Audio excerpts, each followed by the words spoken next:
daal di defal bu ko defee rek defal ponk bi ni mel ñu àddu jëm ca beneen ba nga xam ne moo ci des mu nekk le pôle judiciaire financier avec le dossier des 125 milliards bi nga xam ne dañ ciy tudd kii de Mouhamadou Ngom ñu gën koo xam ci Farba Ngom maire bu Agnam mais également di ci tudd ki nga xam ne moo nekk l'homme d'affaires Tahirou Sarr di ci tudd Ismaïla Ngom ak ki nga xam ne moo nekk Birane Ngom les deux frères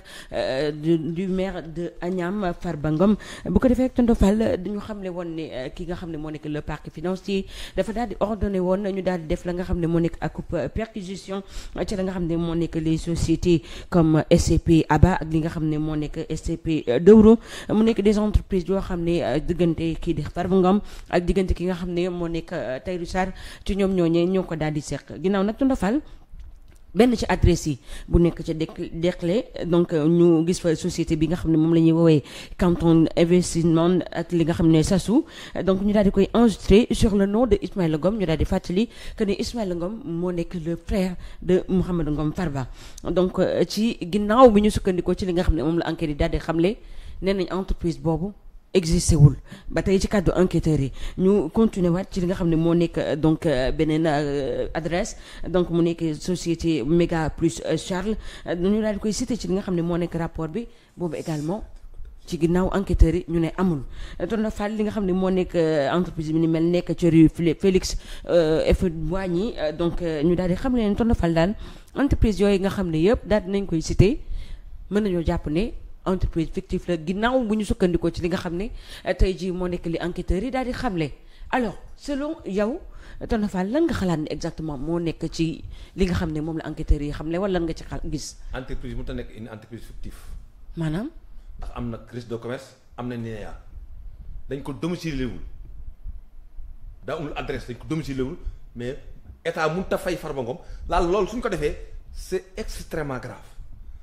bañ koy fay. ci registre de commerce ak NINEA lañ ko fay. entreprise bi am na mais mooy entreprise yi nga xam ni. entreprise de cartable la.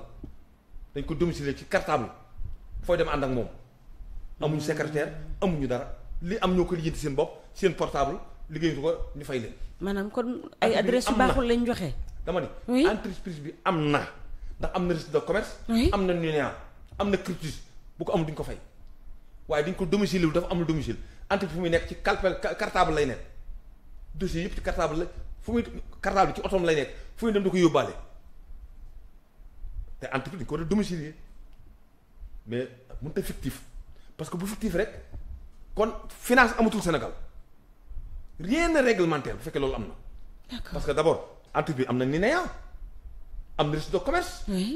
vraiment am na CRITIS bu ko war a mën a fay amul CRITIS amul NINEA amul registre de commerce nekkul entreprise. te yaakaar naa mun ñu fay Farba Ngom ay milliards te du entreprise bi amul kayit am kayit nag mooy entreprise bi mais mën naa bañ a am domicile ñu bañ ko domicilier te bu ñu ko domicilier wul nekkul une entreprise normale entreprise du nekk une entreprise boo xam ne cartable lay nekk. mais ñoom ñoo joxe adresse yi nga xam ne fa la enquête di daal di dem adresse ba amut mooy dafa amul domicilier wul parce que entreprise dañ ko domicilier. d'accord nga ñëw fekk entreprise ñu ne fii la nekk mu am ay secrétaire am lépp am ay bureau mooy domicilier bu ñàkkee loolu nag entreprise bi dañ ko def cartable lay nekk seen oto. seen ginnaaw seen oto bi lay nekk. bu ñuy dugg moom la ñuy yor registre de commerce baa nga fa NINEA baa nga fa. CRITIS baa nga fa bu ñu bëggee CRITIS dañuy am trésor finance ñu defal leen CRITIS yaa may dégg. impôt man ñu def seen port bu ñu demee joxe ko ñu fay leen. compte bi alimenté wu. ñu jël seen sec dem jël seen xaalis. c'est-à-dire que c'est extrêmement grave mooy entreprise nga xam amuñu kenn domicile wu leen. te bari na nag Sénégal gii entreprise yu amul adresse. comme ni parti politique la mel. y a des partis politiques yoo xam ne amuñu adresse. amuñu adresse amuñu permanence amuñu dara amuñu domicile entreprise yu bari fi Sénégal entreprise de cartable la. ci cartable bi la entreprise bi nekk. nee na yaa beeg. kayit yi yëpp ci sa cartable bi nga yor lay nekk.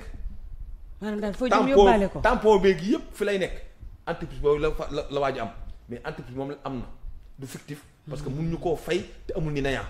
mun ñu koo fay te amul CRITIS mun ñu koo fay te amul registre de commerce suñ ko defee nag boobu état laay xal ban état la léegi. su demee ba loolu am. je me pose la question ci ban état lañ nekk ban réew la ñu nekk ci ban réew.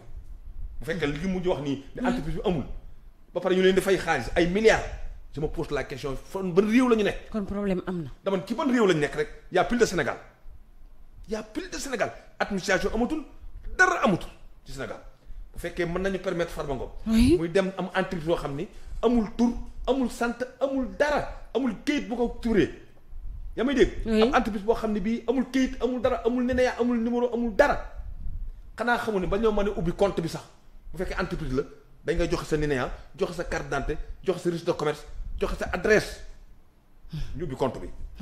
yaa may dégg mais loolu bu amul sax nañu ubbee compte bi nu ñu ko ubbee ba ci mën a dugal xaalis jaaxle nañ ci loolu nan lañu ubbee compte bi parce que compte entreprise ak